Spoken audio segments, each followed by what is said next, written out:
எதெல்லாம் பார்சல் பண்றது அப்படின்ற ஒரு வரையறையே இல்லையா அப்படின்னு யோசிக்கிற அளவுக்கான ஒரு சம்பவம் கம்பா மாவட்டத்துல நடந்திருக்கு. இந்த சம்பவத்தால போலீசாரே அதிர்ந்து போயிட்டாங்க அப்படின்னா பாருங்களே. அப்படி போலீசாரே அதிர வைக்கிற சம்பவம் என்ன அப்படின்னு பாத்தீங்கன்னா, ஒரு வீட்டினுடைய காணியில ஒரு பொதி ரொம்ப நேரமா இருந்திருக்கு. அந்த பொதியை யார் வச்சா எப்ப வச்சாங்க எதுவுமே தெரியாத நிலையில அந்த வீட்டுக்கு பக்கத்துல கிராம சேவகர் அலுவலகம் இருந்திருக்கு. அந்த அலுவலகத்துல வேலை செய்யற ஒரு அதிகாரி இதை பார்த்துட்டு போலீசாருக்கு ரகசியமா தகவல் சொல்லியிருக்கிறாரு. இந்த ரகசிய தகவல் அடிப்படையில் அந்த இடத்துக்கு வந்த போலீசார் அந்த பார்சல்ல என்ன இருந்தது அப்படின்னு பார்த்துருக்குறாங்க.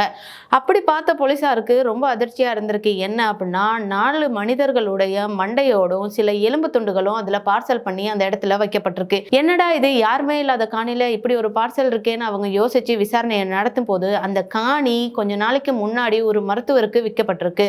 அந்த மருத்துவருக்கு சொந்தமான காணியில தான் இந்த மாதிரி மண்டையோடுகள் இருந்திருக்கு. ஆனா அந்த மருத்துவர் அங்க தங்கி இல்லை, யாருமே அங்க இல்ல அப்படின்ற நிலையில அந்த காணியில இருந்த அந்த பார்சலை பார்த்து போலீசார் இப்ப அதை மீட்டு இருக்காங்க. யாரு வச்சா, என்னத்துக்காக வச்சாங்க, யாரோட மண்டோட, இது பத்தின விசாரணை எல்லாம் போலீசார் தீவிரமா செஞ்சிட்டு இருக்காங்களாம்.